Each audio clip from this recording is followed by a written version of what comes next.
Injil Luke, pasal 23. Kemudian seluruh anggota sidang itu berdiri lalu membawa Yesus untuk disidang di hadapan Gubernur Pilatus. Di situ mereka mulai menuduh Yesus dengan berkata, "Orang ini menyesatkan bangsa kami, menghasut rakyat supaya tidak membayar pajak kepada pemerintah Roma, dan mengaku-ngaku sebagai Kristus, yaitu Raja orang Yahudi." Lalu Pilatus bertanya kepada Yesus, "Apa benar kamu ini Raja orang Yahudi?" Jawab Yesus, "Demikianlah." Lalu Pilatus berkata kepada para imam kepala dan orang banyak itu, "Saya tidak menemukan kesalahan apapun pada orang ini." Tetapi mereka semakin mendesak Pilatus dengan berkata, "Lewat ajarannya, dia menghasut rakyat di seluruh Yudea untuk memberontak, mulai dari Galilea dan sekarang sudah sampai ke sini." Waktu mendengar tentang Galilea, Pilatus bertanya, "Apakah dia orang Galilea?" Ketika mengetahui bahwa Yesus berasal dari wilayah kekuasaan Raja Herodes, Pilatus pun memerintahkan supaya Yesus dibawa kepada Herodes, yang saat itu kebetulan sedang berada di Yerusalem. Herodes sudah lama ingin melihat Yesus, karena dia sudah mendengar banyak hal tentang Yesus. Jadi, dia senang sekali bertemu dan berharap bisa melihat Yesus melakukan suatu keajaiban. Herodes menanyakan banyak hal kepadanya, tetapi Yesus sama sekali tidak menjawab. Sementara itu, para imam kepala dan ahli Taurat berdiri di dekat Yesus dan terus saja melemparkan tuduhan terhadapnya. Maka Herodes dan para tentaranya menghina dia dan mempermainkannya. Herodes mengejek Yesus sebagai raja dengan menyuruh mereka memakaikan jubah yang indah kepadanya. Lalu Herodes menyuruh para tentaranya mengembalikan Yesus kepada Pilatus dalam keadaan masih memakai jubah itu. Sejak itu, Pilatus dan Herodes mulai bersahabat. Sebelumnya mereka saling membenci. Lalu Pilatus mengumpulkan para imam kepala, anggota sidang Mahkamah Agama, serta rakyat. Katanya kepada mereka, "Kalian mengantarkan orang ini kepada saya dengan tuduhan bahwa dia menghasut rakyat untuk memberontak. Tetapi sesudah saya memeriksa dia di hadapan kalian, saya tidak menemukan kesalahan seperti yang kalian tuduhkan kepadanya. Dan waktu saya menyuruh kalian membawa masalah ini kepada Herodes, dia juga tidak menemukan kesalahan padanya. Jadi sungguh jelas, Yesus tidak melakukan satu kesalahan pun yang membuat dia pantas dihukum mati. Karena itu, saya hanya akan memberikan hukuman cambuk kepadanya. Sesudah itu saya akan membebaskan dia." Akan tetapi semua orang yang berkumpul di situ berteriak, "Bunuh dia! Bebaskan Barabas untuk kami!" Mereka berteriak begitu tentang Barabas karena sudah menjadi kewajiban gubernur untuk membebaskan seorang tahanan sesuai permintaan rakyat pada setiap hari raya Paskah. Saat itu Barabas sedang dipenjara karena terlibat dalam suatu pemberontakan dan kerusuhan yang menyebabkan terjadinya pembunuhan di kota itu. Pilatus ingin membebaskan Yesus, maka dia berbicara lagi kepada orang banyak itu. Tetapi mereka malah semakin keras berteriak-teriak, "Salibkan dia! Salibkan dia!" Untuk ketiga kalinya Pilatus bertanya kepada mereka, "Mengapa? Kejahatan apakah yang sudah dilakukan orang ini? Tidak ada satu kesalahan pun yang membuat dia pantas dihukum mati. Karena itu saya akan menyuruh para tentara untuk mencambuk dia. Sesudah itu saya akan melepaskannya." Tetapi mereka semakin lantang berteriak untuk mendesak dan menuntut supaya Yesus disalibkan.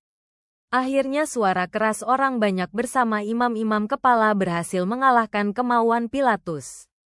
Pilatus pun menjatuhkan hukuman mati kepada Yesus sesuai tuntutan orang banyak itu.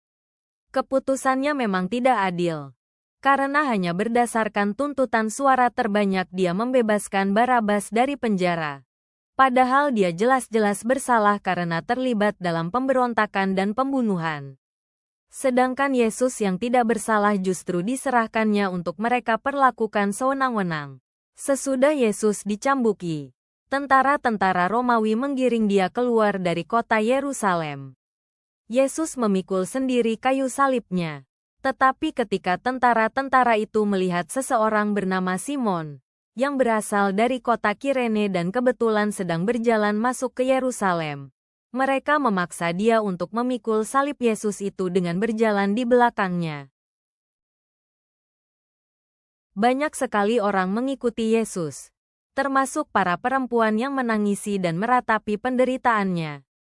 Tetapi Yesus berpaling kepada mereka dan berkata, "Hai ibu-ibu Yerusalem, janganlah menangisi aku. Tangisilah diri kalian sendiri dan anak-anak kalian, karena akan tiba waktunya Allah menghukum kota ini. Dan pada waktu itu orang-orang akan berkata, berbahagialah para ibu mandul yang tidak pernah hamil, tidak pernah melahirkan, atau tidak pernah menyusui. Karena kesusahan yang akan terjadi saat itu sangat mengerikan sehingga penduduk daerah ini akan berteriak, hai gunung-gunung dan bukit-bukit, runtuhlah menimpa kami. Sebab kalau sekarang orang-orang memperlakukan aku seperti ini, coba bayangkan sehebat apa kejahatan yang akan dilakukan manusia ketika sudah tiba masanya." Para tentara itu juga menggiring 2 orang penjahat yang sudah dijatuhi hukuman mati untuk disalibkan bersama dengan Yesus. Sesudah tiba di tempat yang bernama Tengkorak, tentara-tentara itu menyalibkan Yesus dan kedua penjahat tersebut, yang seorang disalibkan di sebelah kanannya, dan yang seorang lagi di sebelah kirinya. Kemudian Yesus berkata, "Bapa, ampunilah orang-orang ini, karena mereka tidak tahu apa yang mereka lakukan." Lalu para tentara itu membagi-bagi pakaiannya dengan cara membuang undi. Orang banyak yang ada di sana berdiri dan menyaksikan semua kejadian itu. Para pemimpin Yahudi terus mengejek dia dengan berkata, "Orang lain dia selamatkan.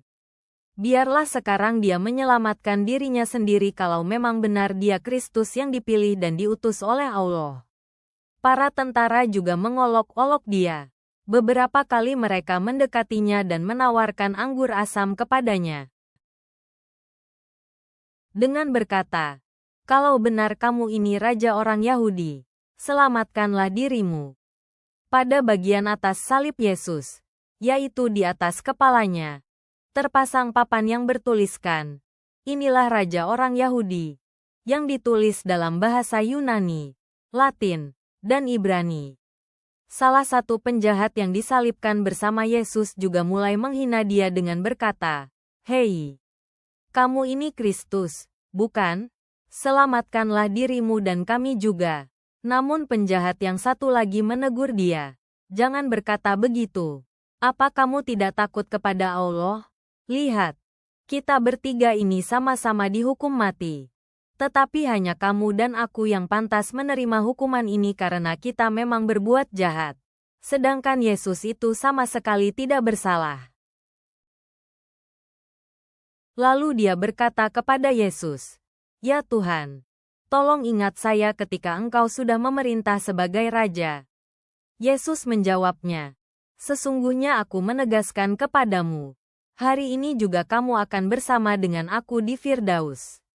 Kira-kira jam 12 siang, tiba-tiba matahari berhenti bersinar, sehingga seluruh daerah itu menjadi gelap sampai jam 3 sore. Keajaiban lain yang terjadi adalah tirai yang tergantung pada pintu ruang kudus di dalam rumah Allah robek sendiri dari atas sampai ke bawah menjadi 2 bagian. Lalu Yesus berseru dengan suara keras, "Bapa, aku serahkan jiwaku kepadamu." Sesudah berkata begitu, dia menghembuskan nafas terakhir. Ketika komandan kompi yang mengawasi penyaliban melihat kejadian itu, dia memuji Allah dengan berkata, "Sungguh, orang ini tidak bersalah." Sesudah melihat kejadian-kejadian itu, semua orang yang berkumpul menyaksikan penyaliban tadi pulang dengan sangat sedih dan menyesal. Semua pengikut Yesus menyaksikan seluruh peristiwa itu dari kejauhan, termasuk para perempuan yang sudah menyertai dia dari Galilea. Ada seorang laki-laki bernama Yusuf yang berasal dari kota Arimatea di provinsi Yudea. Dia orang baik dan jujur yang juga menanti-nantikan saatnya Allah mendirikan kerajaannya dengan nyata di dunia ini. Dia anggota sidang Mahkamah Agama Yahudi. Tetapi dia tidak setuju atas keputusan dan tindakan sidang itu terhadap Yesus. Jadi, segera sesudah Yesus mati, Yusuf pergi menghadap Pilatus untuk memohon izin supaya dia bisa menguburkan mayat Yesus. Atas izin Pilatus, Yusuf dibantu beberapa orang lain menurunkan mayatnya, lalu membungkusnya dengan kain kafan yang terbuat dari linen. Mereka meletakkannya di dalam kuburan yang dibuat seperti gua di dalam bukit batu. Kuburan itu masih baru dan belum pernah dipakai. Hal-hal itu dilakukan pada hari Jumat sore menjelang tibanya hari Sabat. Para perempuan yang menyertai Yesus dari Galilea itu mengikuti Yusuf dari jauh dan melihat kuburan Yesus. Juga menyaksikan bagaimana Yusuf meletakkan mayat Yesus di situ. Kemudian mereka kembali ke Yerusalem untuk menyiapkan rempah-rempah harum dan minyak mur untuk mengurapi mayat Yesus dengan baik sesuai kebiasaan orang Yahudi. Dan pada hari Sabat mereka beristirahat menaati hukum Taurat.